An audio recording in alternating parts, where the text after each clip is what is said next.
नमस्कार, आपके साथ हूं मैं खुशबू मनोरमा मिश्रा और आप देख रहे हैं इंडिया न्यूज। ब्रह्मांड के रहस्यों का पीछा करते करते अब खुद एक सैटेलाइट मुसीबत में फंस गया। 20 साल से अंतरिक्ष में डटा नासा का स्विफ्ट ऑब्जर्वेटरी अब धीरे धीरे पृथ्वी की तरफ खींच रहा है और खतरा इतना बड़ा है कि उसकी अंतरिक्ष यात्रा हमेशा के लिए खत्म हो सकती है। लेकिन इस बार कहानी किसी सैटेलाइट के अंत की नहीं बल्कि उसके बचाव की है। एक रोबोटिक यान जाएगा, गिरते हुए सैटेलाइट की जिंदगी बचाएगा, यानी धरती पर नहीं अंतरिक्ष में चलेगा रेस्क्यू ऑपरेशन। एक खास रिपोर्ट। अंतरिक्ष में रेस्क्यू ऑपरेशन, गिरते सैटेलाइट को बचाएगा रोबोट। नासा का सबसे अनोखा मिशन, स्पेस में पहली बार होगा रेस्क्यू। स्विफ्ट को नई जिंदगी देगा लिंक। अंतरिक्ष में रोबोट करेगा कमाल। गिरने से पहले स्विफ्ट को बचाने की जंग। सैटेलाइट बचाने निकला नासा।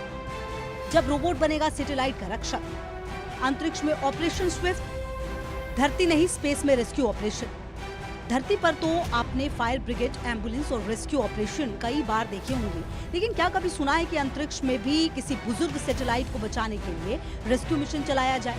20 साल से ज्यादा समय से ब्रह्मांड के रहस्यों को उजागर कर रहा नासा का स्विफ्ट ऑब्जर्वेटरी अब खुद संकट में है। सूरज की बढ़ती गतिविधियों ने इसकी कक्षा को नीचे ढकेल दिया है और ये धीरे धीरे पृथ्वी की ओर खींचता चला जा रहा है।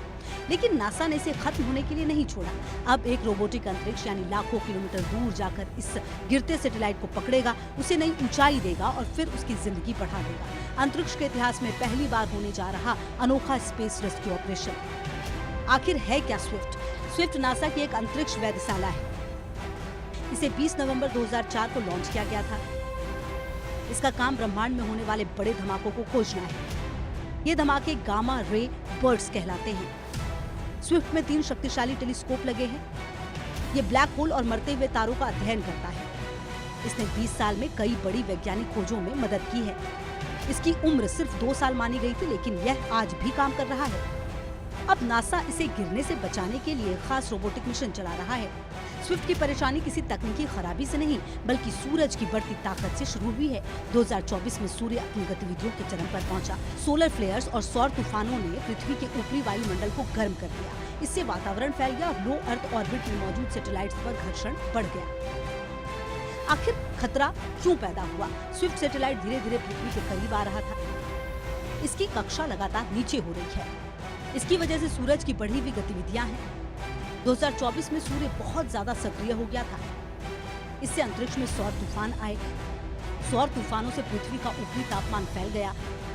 इससे स्विफ्ट पर हवा जैसा दबाव बढ़ गया। ये दबाव सैटेलाइट को नीचे खींचने लगा। इसी कारण उसके गिरने का खतरा पैदा हो गया। अगर कुछ नहीं किया जाता तो स्विफ्ट जलकर खत्म हो सकता था।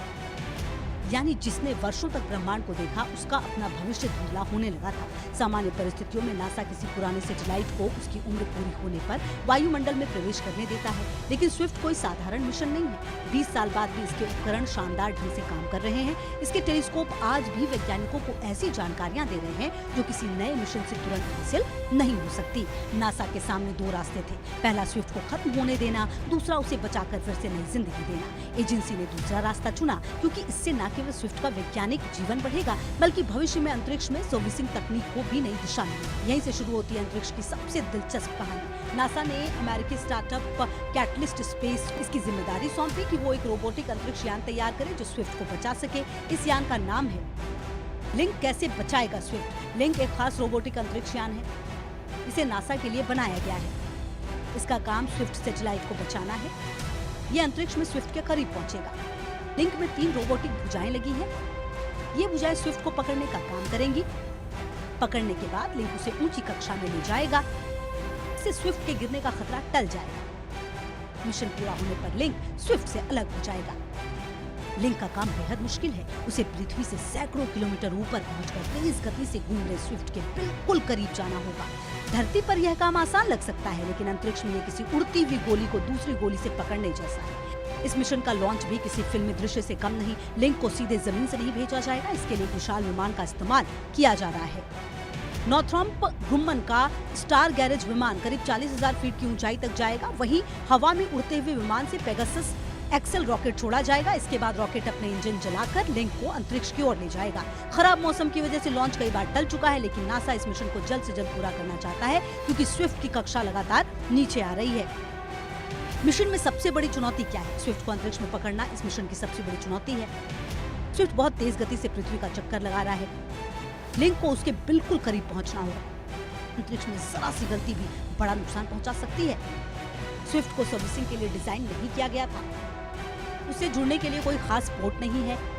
लिंक को खुद पकड़ने की सही जगह तलाशनी होगी। इसके लिए उसकी रोबोटिक भुजाएं इस्तेमाल होंगी। पकड़ते समय टक्कर से बचना भी बड़ी चुनौती है। मिशन की सफलता इसी कैप्चर ऑपरेशन पर निर्भर करेगी।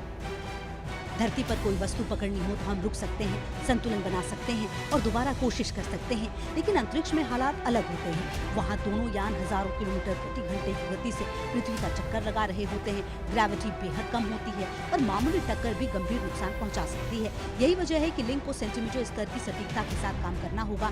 कैमरे, सेंसर और आर्टिफिशियल इंटेलिजेंस आधारित नेविगेशन सिस्टम इस मिशन में अहम भूमिका निभाएंगे। यानी ये सिर्फ रेस्क्यू मिशन नहीं बल्कि रोबोटिक तकनीक की भी बड़ी परीक्षा है। अंतरिक्ष में सर्विसिंग का विचार नया नहीं है। 1960 के दशक में नासा के जेमिनी मिशनों ने रेंडेजवर्स और डॉकिंग तकनीक की नींव रखी। इसी तकनीक ने बाद में अपोलो मिशन को चांद तक पहुंचाया। फिर 1993 में शटल एंडेवर ने हबल स्पेस टेलीस्कोप की मरम्मत की। इसके बाद कई बार अंतरिक्ष यात्रियों ने हबल को अपग्रेड किया। यही कारण है कि इसे अंतरिक्ष इतिहास का नया अध्याय माना जा रहा है। अगर यह मिशन सफल होता है तो अंतरिक्ष उद्योग पूरी तरह बदल सकता है। कल्पना कीजिए, पुराने सैटेलाइट्स को खत्म करने के बजाय उनमें ईंधन भर दिया जाए, खराब उपकरण बदल दिए जाएं। इससे अरबों डॉलर की बचत हो सकती है। नए सैटेलाइट बनाने की जरूरत कम होगी और अंतरिक्ष मलबे की भी समस्या घटेगी। कभी इंसानों ने अंतरिक्ष तक पहुंचना सीखा, फिर चांद पर कदम रखा, उसके बाद अंतरिक्ष स्टेशन बनाए। अब अगला दौर अंतरिक्ष में मरम्मत और बचाव अभियानों का है। नासा का स्विफ्ट बूस्ट मिशन सिर्फ एक सैटेलाइट को बचाने की कोशिश नहीं। अगर ये मिशन सफल होता है तो आने वाले वर्षों में अंतरिक्ष में रोबोटिक मैकेनिक आम बात हो सकते हैं और तब इतिहास लिखेगा कि एक बूढ़े सैटेलाइट को बचाने की कोशिश ने अंतरिक्ष उद्योग का भविष्य बदल दिया। बढ़ते आगे, भिवंडी के चर्चित टीईटी